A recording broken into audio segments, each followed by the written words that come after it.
let us understand quantization of charge.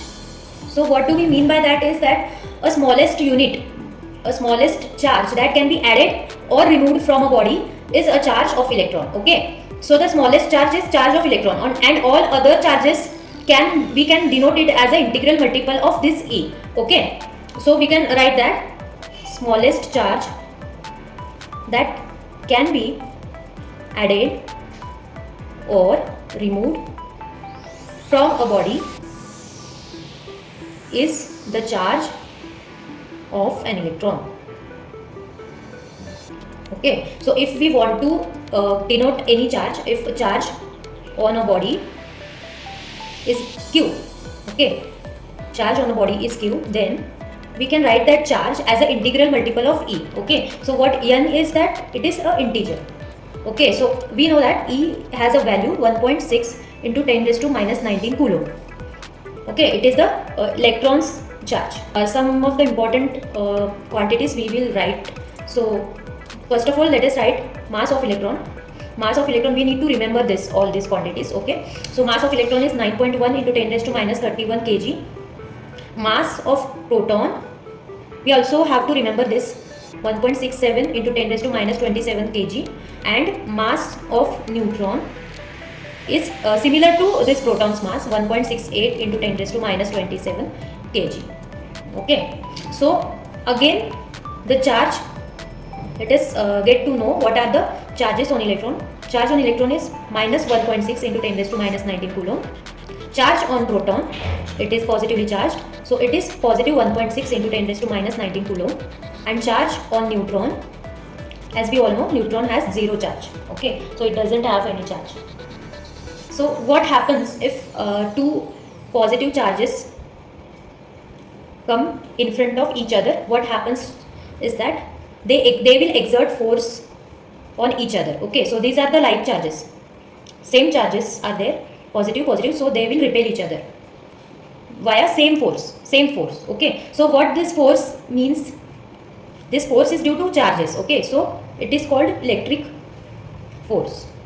Okay, so why there is a force, why these charges are repelling each other, and if two negative charges are there, then also this force of repulsion is exists. Okay, this force of repulsion exists there. What happens if one positive and one negative charge is kept? So they will attract each other. Okay, so by the same force. Okay, there is repulsion in above 2, and here is the attraction force.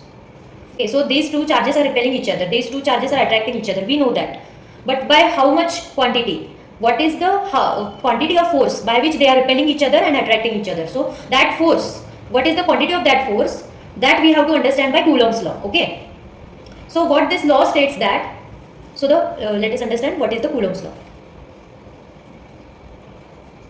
Okay, so let us consider plus Q, point charges we are considering. Okay, so these two are positive point charges and they are kept at distance r. Okay, so what Coulomb's law states that there is a force of repulsion, and this force is proportional to the magnitude of their charges. Okay, Q1 product of their magnitude. Okay, so force is directly proportional to magnitude of first charge into magnitude of second charge, and force is inversely proportional to distance, square of distance between them. So force is inversely proportional to square of the r. Okay, r square. So what we can conclude from both of the things, we will combine these two. So what happens is that force is proportional to Q1 Q2 by r square. So to remove this direct proportion, what we take is that K Q1 Q2 upon r square. So what this K is constant of proportionality. Okay, so in the Coulomb's law, the value of K is calculated as 1 by 4 pi epsilon naught. Okay, and K is called Coulomb's constant. Okay, and it has a value. So what is the value of K? 9 into 10 raised to 9. And what will be the unit?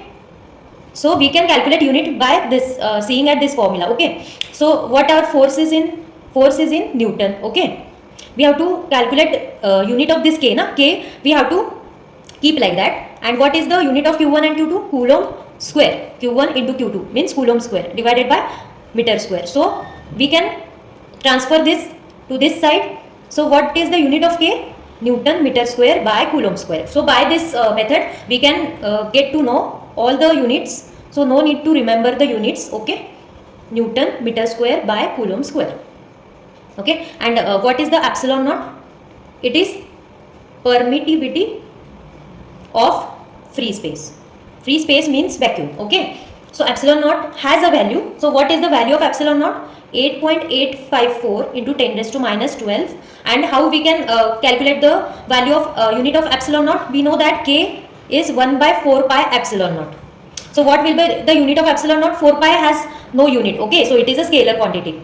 So epsilon naught, it is a number, constant number. So epsilon naught we can transfer here 1 by 4 pi K. So we know that K has a formula.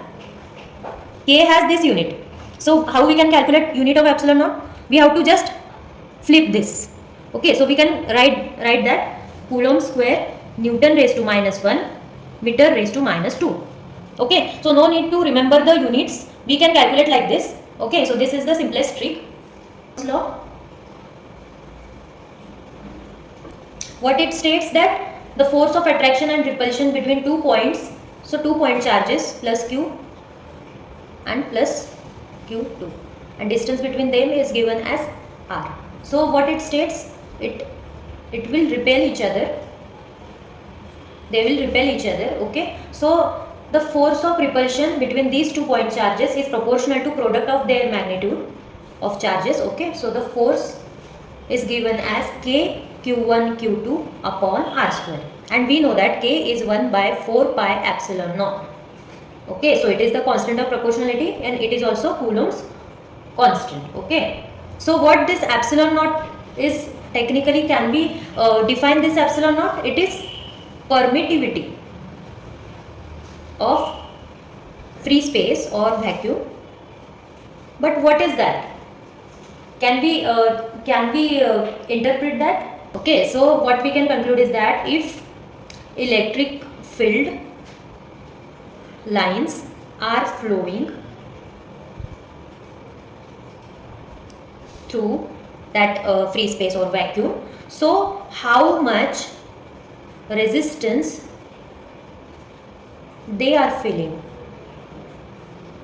So that is the permittivity of free space. Okay, so will this force be same in all the cases? If these point charges, right now these 2 point charges are in vacuum, if we keep those 2 point charges in any fluid, maybe we keep them in any fluid like oil or maybe in the kerosene, if we kept these 2 point charges in maybe some medium, not in vacuum, so this force of repulsion which they are feeling, will that be same or different?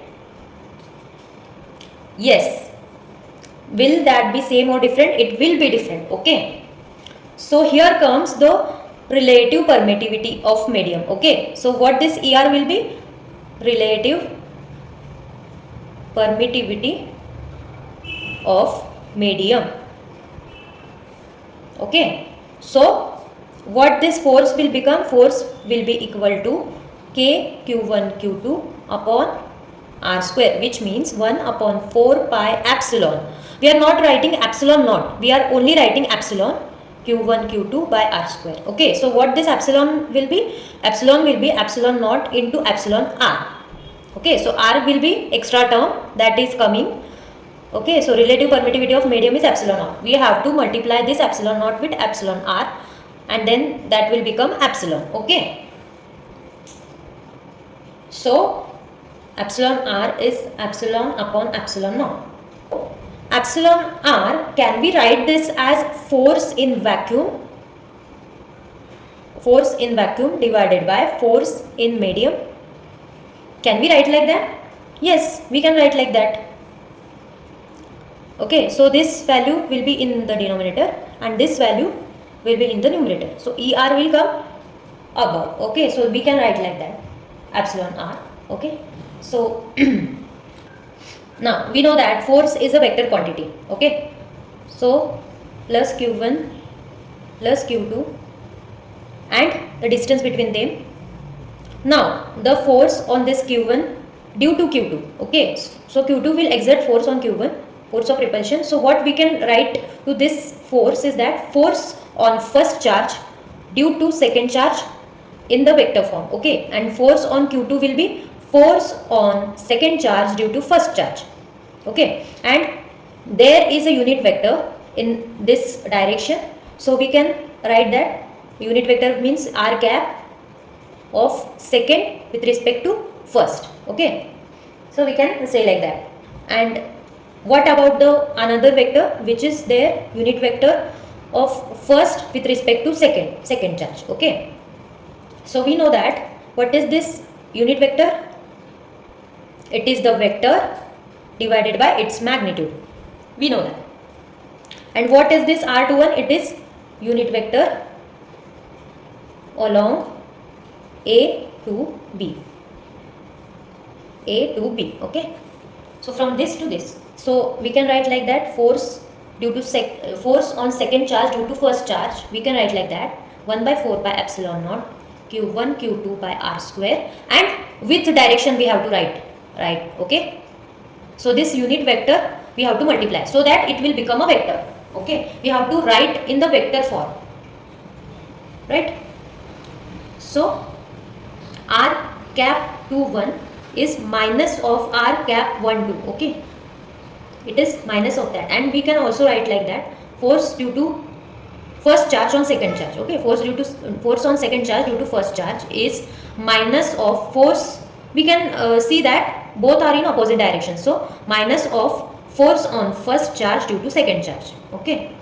So this is the main difference between them. And force on first charge due to second charge is same like that, the amount is same, just the direction will be different, q1 q2 divided by r square, and we have to multiply with the unit vector along that force acting line. See, the force is acting in this direction, so we have to take unit vector in this direction from B to A, okay. So that's why we are writing r12, okay. So the direction is shown like this, okay. So by this we can see that Newton's third law is valid here. Coulomb's force exerted on q2 by q1 is equal and opposite to Coulomb's force exerted on first charge q1 by q2. So by that we can see that Newton's third law is getting validated here, okay, in case of electrical forces. So if a system of number of charges, like various charges are there, like q1, q2, q3, q4, there are various charges, a system of charges is there. So the force on a given charge, maybe on this q3, can we write the forces which are exerting on this charge? So this charge will experience force of repulsion from this charge, every charge is positive, so force of repulsion from q1 will be like this, force due to first charge, and for this it will be going in this direction, force due to second charge, and force due to this q4, it is right like this, okay, f3. So we can see that various forces due to various charges are getting involved in this. So if a system contains number of interacting charges, then the force on a given charge is equal to the vector sum. So we cannot directly add up their magnitudes, we have to add it like a vector. So vector sum we have to do here, vector sum of the forces exerted on it by all the remaining charges, okay. What we can do, we can take a resultant force which will be f1 vector plus f2 vector plus f3 vector. So we have to do the vector sum of all of the forces, okay, not just magnitude, we have to deal with magnitude and direction.